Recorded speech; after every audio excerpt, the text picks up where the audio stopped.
Welcome to Moo Moo Math and Science. In this video, I'd like to talk about what causes tides. Tides are the rise and fall of sea levels caused by three items: gravitational force of the moon, the sun, and the rotation of the earth. Gravity is the force that pulls everything in the universe towards everything else. Even though the moon is much smaller than the sun, the moon's pull has a much more pronounced effect on the Earth's ocean because it is closer than the sun. The moon exerts around 2.5 times more force than the sun. On the side of the Earth that's facing the moon, the pull of gravity causes oceans to bulge outward. On the other side of the Earth, the moon's pull on the solid ground causes the oceans to bulge there.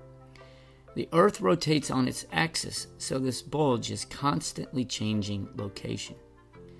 The moon thus tends to stretch the Earth slightly along the line connecting the Earth and the moon.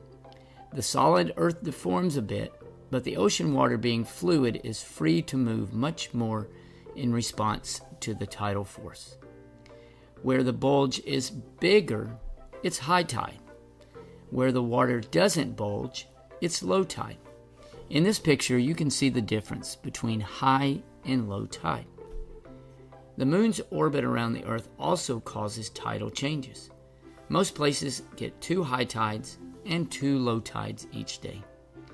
Approximately twice a month, around new moon and full moon, when the sun, moon, and Earth form a line, the tidal force due to this alignment is at its maximum, and the tide's range is also at its maximum.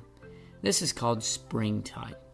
When the moon is at first quarter or third quarter, the sun and moon are separated by 90 degrees, and the solar tidal force cancels the moon's tidal force.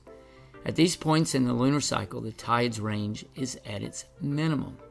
This is called neap tides. So there we go, a bit of information about tides and why we have them.